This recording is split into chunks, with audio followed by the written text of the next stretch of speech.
आ गया क्लास 9 के लिए अंग्रेजी के साथ हिंदी भी। चलिए प्रश्न उत्तर पूरा करते हैं। आज का पहला सवाल, who is challenging the mountain? Who is challenging the mountain? नीचे हिंदी भी इसका लिख दिया गया है ताकि आप लोग आसानी से इसको देखकर पूरा कर सके। कह रहा है माउंटेन, माउंटेन का मतलब पहाड़, पहाड़ को कौन चुनौती दे रहा है? इस सवाल का जवाब होगा the brave porter is challenging the mountain. बहादुर कुली पहाड़ को चुनौती दे रहा है। बहादुर कुली पहाड़ को चुनौती दे रहा है। Brave porter is challenging the mountain. दूसरा सवाल, what type of cap is porter bearing? कुली किस प्रकार की टोपी को पहनता है? यहाँ पर ध्यान देंगे, चूँकि कुली के बारे में है पूरा चैप्टर, तो जाहिर सी बात है सवाल उसी से जुड़े हुए होंगे। कुली किस प्रकार की टोपी को पहनता है? तो आपने टेक्स्ट बुक में पढ़ा है, he is bearing a dirty black cap. उसने गंदी काली टोपी पहन रखी है। चलिए बढ़ते हैं अगले सवाल की ओर। अगला सवाल हमारा ये रहा, what type of smell does the porter emit? कुली किस प्रकार की गंध को उत्सर्जित करता है? चलिए इसका जवाब भी हम लोग देख लेते हैं।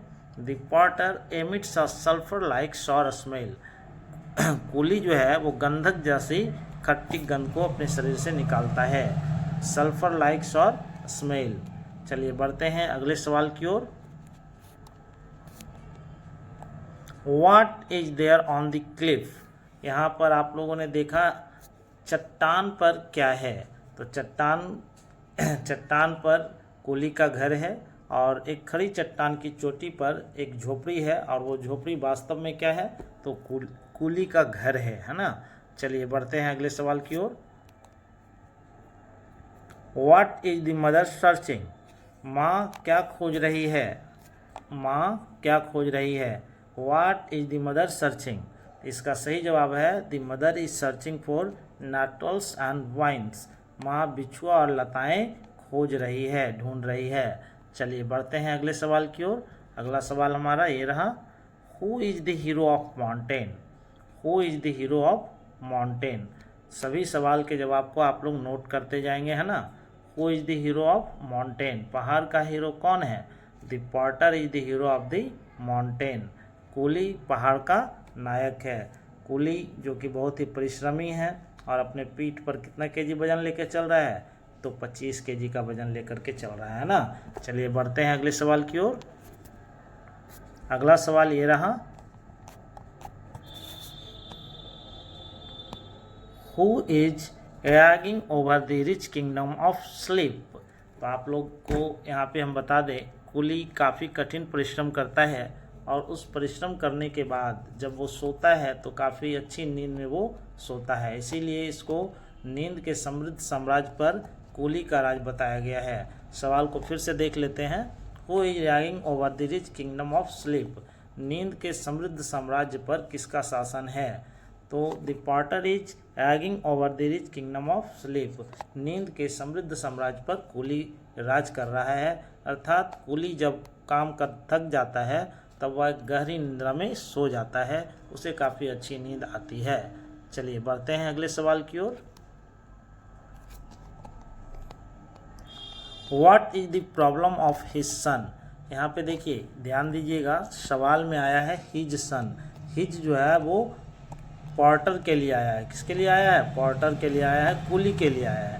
तो कुली के बेटे की समस्या क्या है? यहाँ पर कुली के बेटे की समस्या क्या थी? तो कुली का बेटा जो है वो ठंड से काँप रहा था और भूख से पीड़ित था, है ना। Savouring with cold and suffering from hunger. वह ठंड से काँप रहा है और भूख से पीड़ित है। ठीक है, चलिए बढ़ते हैं अगले सवाल की ओर।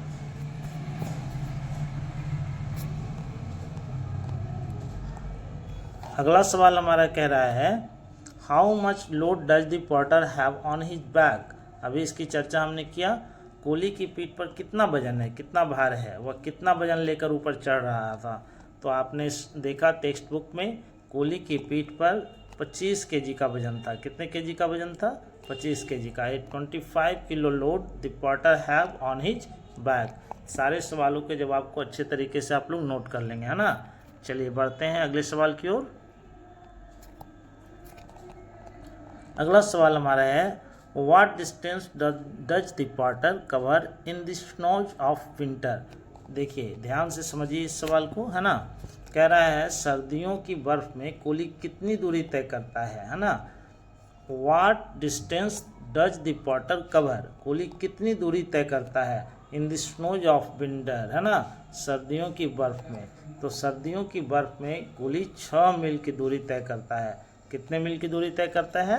6 मील की दूरी तय करता है। 6 mile distance in the snows of winter. चलिए बढ़ते हैं अगले सवाल की ओर। कह रहा है what is meant by lead of night. What is meant by lead of night. ध्यान दीजिएगा, रात के ढक्कन से क्या तात्पर्य है। तो यहाँ पे कुली के लिए आया है ये सवाल। रात का ढक्कन का अर्थ है तारे कंबल की तरह हैं जो कुली को उसकी सुरक्षा में रखते हैं। क्योंकि कुली जहाँ पे सोता है ऊपर उसके पास कोई आवास नहीं है, तो इसीलिए जहाँ वो थक जाता है वहीं पे वो सो जाता है। तो रात का ढक्कन की तरह काम करता है कौन सा? तारे कंबल की तरह काम करते हैं जो कुली को उसकी सुरक्षा में ढकते हैं। चलिए बढ़ते हैं अगले सवाल की ओर। अगला सवाल कह रहा है which type of body does the porter possess. ध्यान देंगे यहाँ पे कुली के बारे में। कुली का शरीर किस प्रकार का होता है ना। कुली किस प्रकार का शरीर धारण करता है, उसका शरीर कैसा है, या उसके शरीर से किस प्रकार की चीज़ें आ रही थी। तो यहाँ पे एमिट्स का प्रयोग किया गया। देखिए he emits a sulphur like sour smell. आपके टेक्स्ट बुक में लाइन दिया हुआ है emits a sulphur like sour smell what his body is very strong, his necked what remains healthy and strong। इसका अर्थ क्या हुआ? उस शरीर कुली के शरीर से गंधक जैसी खट्टी गंध निकलती है, लेकिन उसका शरीर बहुत मजबूत है। वह नंगा है परंतु स्वस्थ है ना, और मजबूत है, स्वस्थ और मजबूत है। चलिए बढ़ते हैं अगले सवाल की ओर। Why is the porter out of breath. ध्यान देंगे यहाँ पे कह रहा है why is the porter out of breath. तो आप लोग जब टेक्स्ट बुक पढ़ रहे थे तो वहाँ पर बताया गया कि कुली जो है काफ़ी कठिन परिश्रम करता है, वह काफ़ी ऊंचाई तक जाता है और इसके वजह से वह थक जाता है और उसकी सांसें फूलने लगती है। तो इसको बढ़िया तरीके से हम लोग समझेंगे। देखिए कह रहा है कुली की सांसें क्यों फूल रही है। The porter has to climb the mountain with a heavy load on his back. पीठ पे काफ़ी ज़्यादा वजन लेकर उसे चलना पड़ता है। He also pants and streets because he discharges a tiring work. This is why the potter is out of breath। यही रीजन है कि पॉटर हाफ रहा था, है ना। कह रहा है कुली को अपनी पीठ पर भारी बोझा लेकर पहाड़ पर चढ़ना पड़ता है ना, बहुत सारा बोझ है उसके शरीर पर और वह हाफता भी है, उसके शरीर से पसीना भी बहता है क्योंकि वह थका देने वाला काम करता है। इस कारण कुली की सांसें फूल रही है ना। चलिए बढ़ते हैं अगले सवाल की ओर। अगला सवाल हमारा कह रहा है a mother is searching for nettle conveyance who is she. कह रहा है एक माँ है जो कि बिछुआ और लताएं ढूंढ रही है, वह कौन है। Why is she searching such things. वह इस तरह के सामानों को क्यों ढूंढ रही है। तो यहाँ पे इसका जवाब है, ध्यान देंगे, सी इज पॉटर्स वाइफ। वो महिला कौन है। तो वह महिला उस कुली की पत्नी है। कौन है। कुली की पत्नी है ना।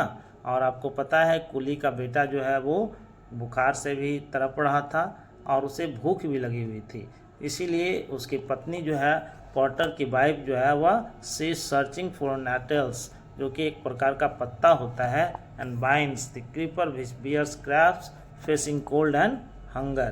कह रहा है, अब इसको हिंदी में हम लोग समझते हैं, वह कुली की पत्नी है, वह बिछुआ चुभने वाला पौधा और लताओं जिससे ठंड और भूख का सामना करते हुए वह अंगूर को खाती है, उसकी खोज कर रही है ताकि उसका बेटा जो है वो भूख से बच सके, है ना। चलिए बढ़ते हैं अगले सवाल की ओर।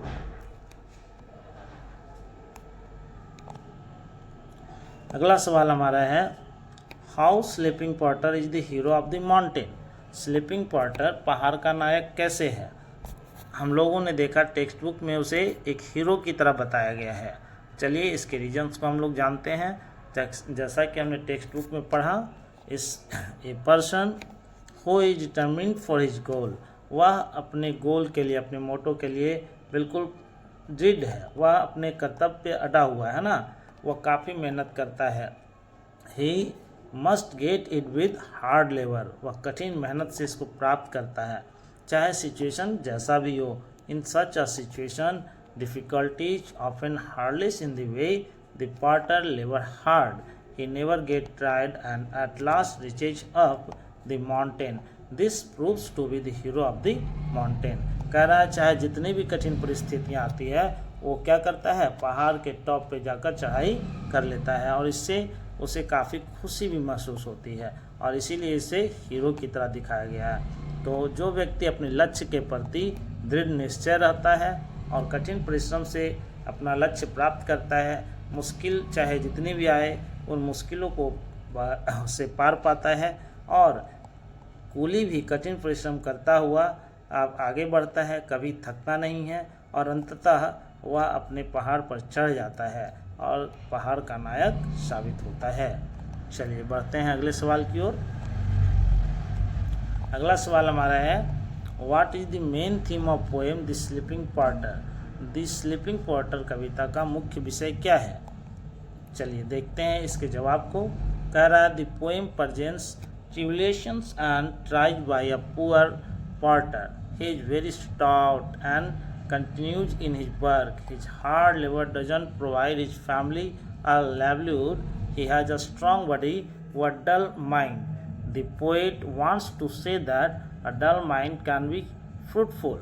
Everyone must have a good mind. Then hard labor gives all things what are needed. Hindi में इसे हम देख लेते हैं। यह कविता एक गरीब पोर्टर के कष्टों और परीक्षाओं को प्रस्तुत करती है। वह बहुत ही हट्टा कट्टा है और अपने काम में लगा रहता है। उसकी कड़ी मेहनत से उसके परिवार को आजीविका नहीं मिलती। उसके पास मजबूत शरीर है लेकिन दिमाग सुस्त है। कवि कहना चाहता है कि कुंठित मन भी फलदायी हो सकता है। हर किसी के पास अच्छा दिमाग होना चाहिए और फिर कड़ी मेहनत से सब कुछ मिल जाता है जिसकी ज़रूरत होती है। चलिए तो आप लोग इसे नोट कर लेंगे और नेक्स्ट चैप्टर के लिए आप लोग वेट करें। सभी चैप्टर्स के क्वेश्चन आंसर प्राप्त करने के लिए चैनल को सब्सक्राइब जरूर कर लें, है ना। Thank you.